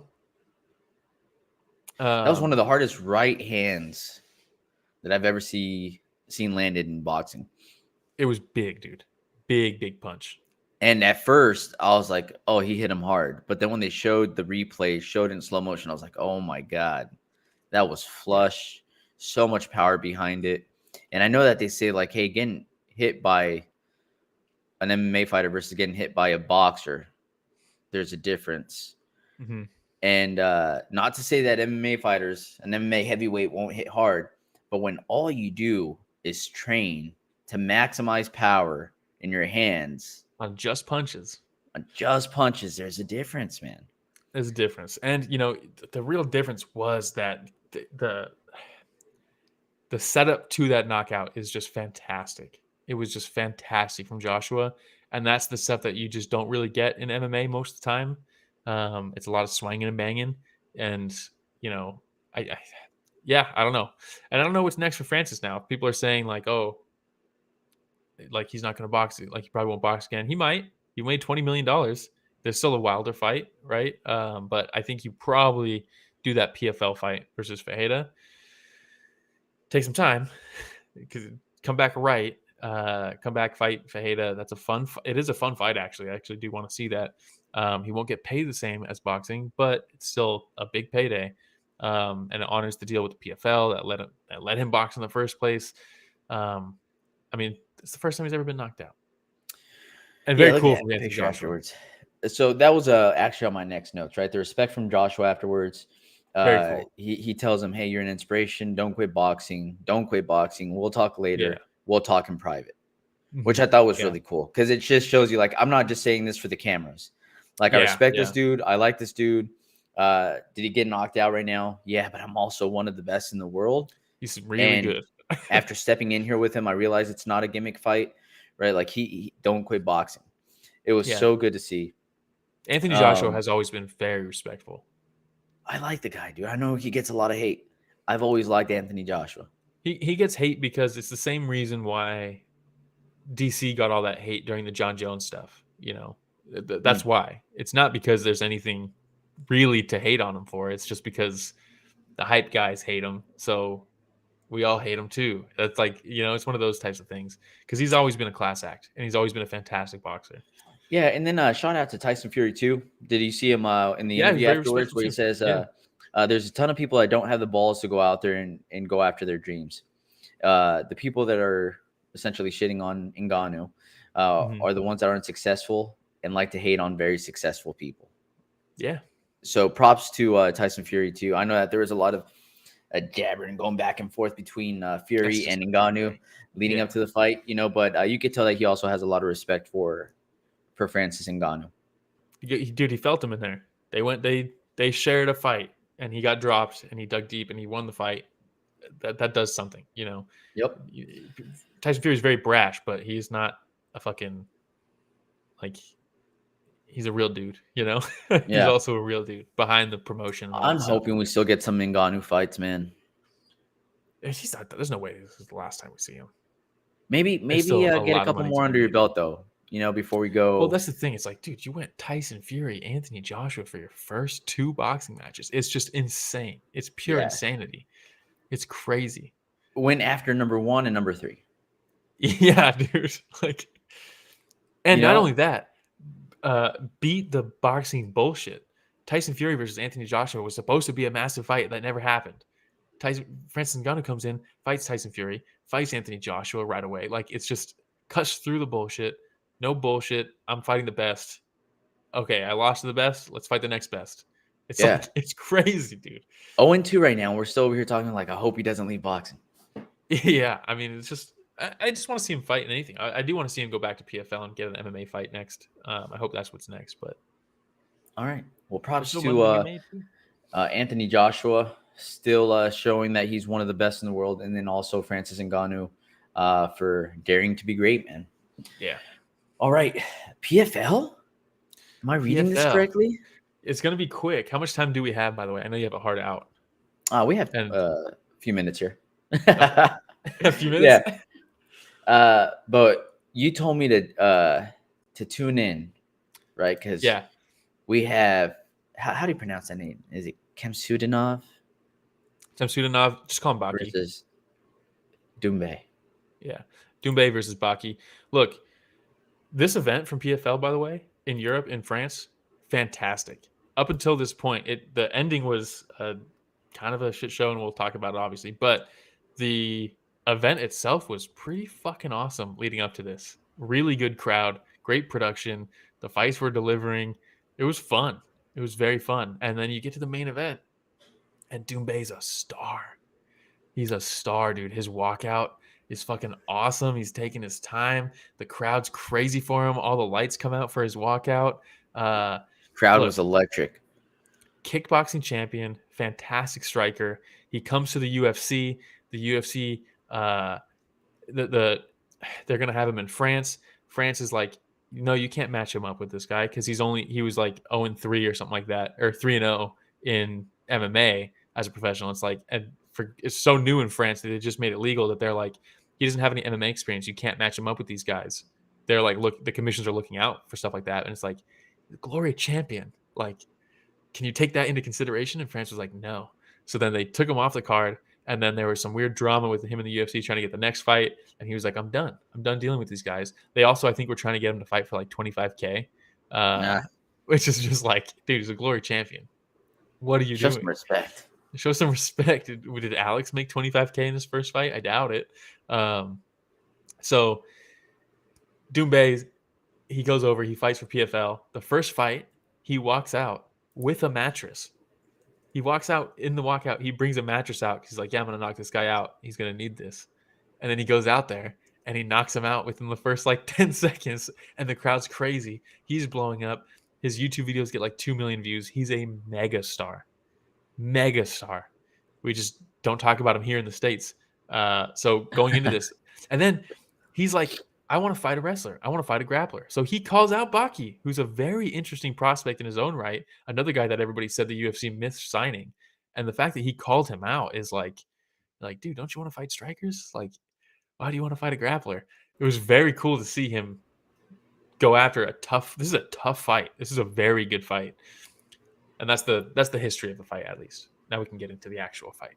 But I just wanted to preface we need the history and how it is that this fight became so popular, or and caused so many people to be interested in it. Yeah, and immediately with the fight itself, okay, perfect. You're going right into it. Yeah, immediately he throws a low kick, and you're like, "That's a good low kick," but you're fighting a grappler, and immediately Baki takes him down. And you're like, "Fuck!" You probably don't low kick, but Doumbé works to butterfly guards, elevates the hips, gets up. Really cool get-ups from Doumbé in that first round, because you could tell obviously Baki's like, "I'm gonna take this guy down," and he was, but Doumbé was looking good off his back, getting back up, defending takedowns, getting the butterfly hook. It was cool to see. This guy's taking this very seriously, and he's completing his game. He's not just here to get some highlight reel knockouts and then move on. Very cool. Second round, he starts working that jab. And he's timing the shots, and he's hitting them on the shots. And you're like, ooh, this is cool. It was kind of like a tale of two fights, right? That left hook is money. The lead hand and Doumbé, he leans forward heavy.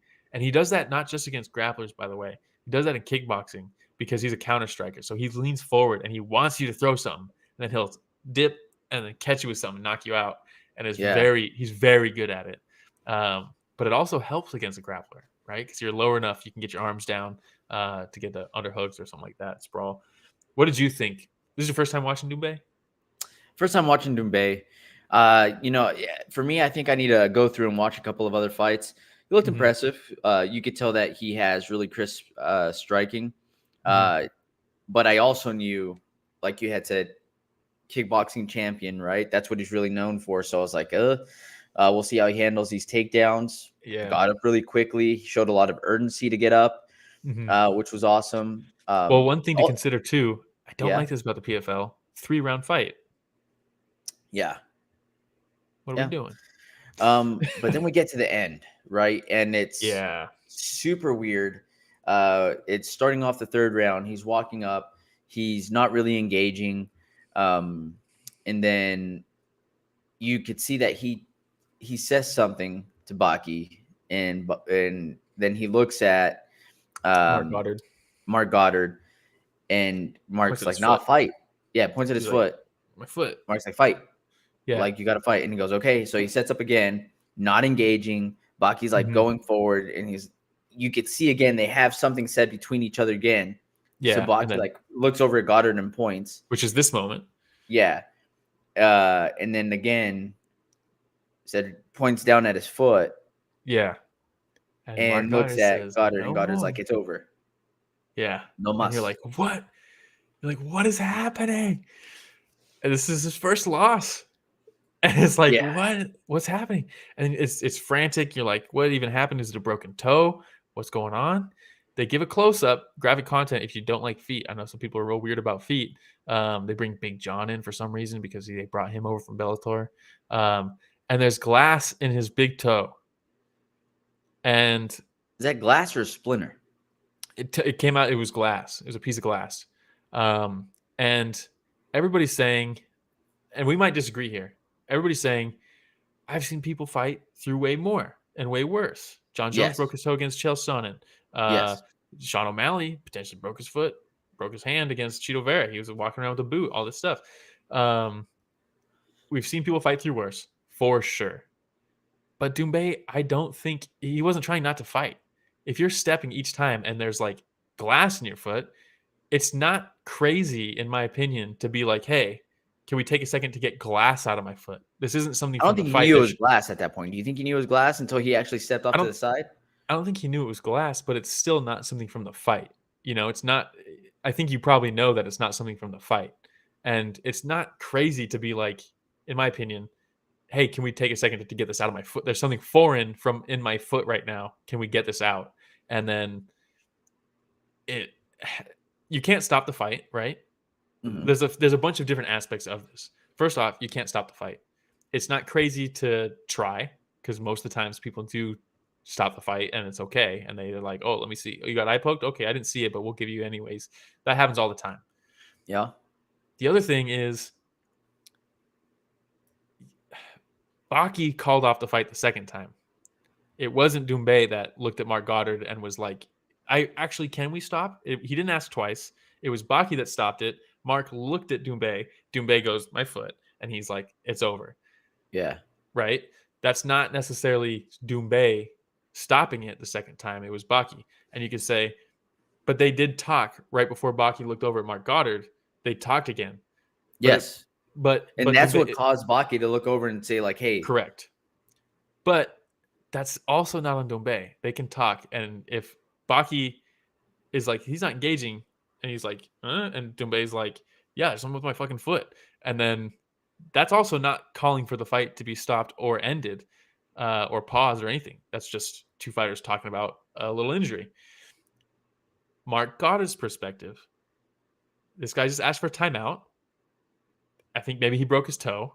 That could be from a kick, could be from a sprawl, could be from whatever. You don't get to call timeout for that. And then it stops again. He's like, no, you don't get to. I think everybody made the right call here. It's just one of those unfortunate situations where the rules don't really allow for this to be looked into. The real issue, and I think the only thing wrong with anything that happened here, is why the fuck is there glass on the mat in an MMA event? You can't have that. That's the worst part of all of this. Yeah, and this is where I'm in a toss-up, right? Yeah. I'm in a toss-up because you're absolutely right. Goddard made the right call. Yeah. I know there's a lot of people hating on Goddard, but on his end, he doesn't know there's glass. No, he thinks he probably sprained his toe or broke his toe or something.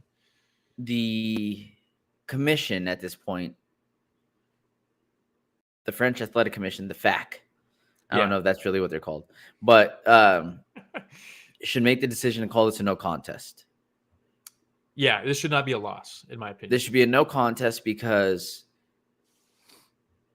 where the heck did he get glass from?